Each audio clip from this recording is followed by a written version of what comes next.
The Haunted Hostel. The Haunted Hostel in Brooklyn was a relic, a forgotten place of crumbling brick and plaster tucked away on a side street.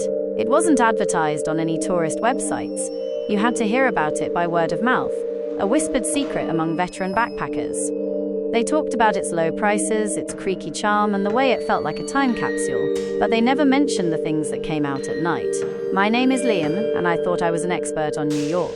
I'd seen the city from every angle, from the tourist traps of Times Square to the hidden gem dive bars in the village, but nothing prepared me for the Hollywood. The moment I stepped inside, the air went cold, and a strange, musty scent filled my nose, like old books and damp earth.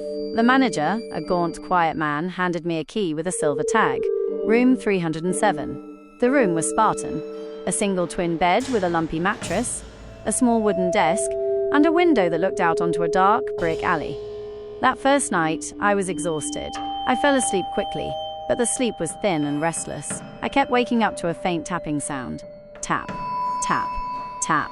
It was coming from inside the wall, right beside my head.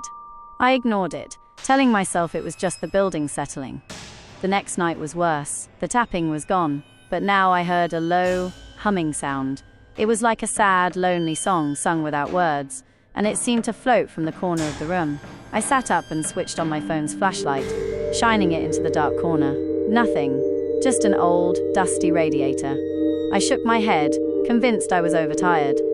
On my third night, the real terror began. I was drifting off to sleep when I felt a sudden, freezing cold on my hand. A cold so intense it felt like a brand. I jerked awake and saw a pale, transparent hand resting on mine. My heart hammered against my ribs. I followed the arm up, my eyes wide with a fear I'd never known. It belonged to a woman, a ghostly figure with long black hair and a white nightgown. Her eyes were hollow, filled with an unimaginable sadness.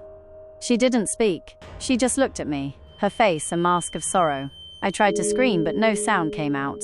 My throat was tight, my lungs empty. The hand on my own felt heavier now, not just cold, but a chilling weight. The woman's form shimmered and faded, but the chilling sensation remained, crawling up my arm. The next morning, I rushed to the manager's office. I told him what I had seen. He didn't look surprised. He just sighed, a deep, weary sound. She was a guest here a long time ago, he said, his voice flat. Room 307 was her favorite. Her name was Evelyn. She lost her husband in the war and couldn't bear the grief. She took her own life right there, in that room. He paused, looking down at his hands. People say she still wanders the halls, looking for someone to talk to.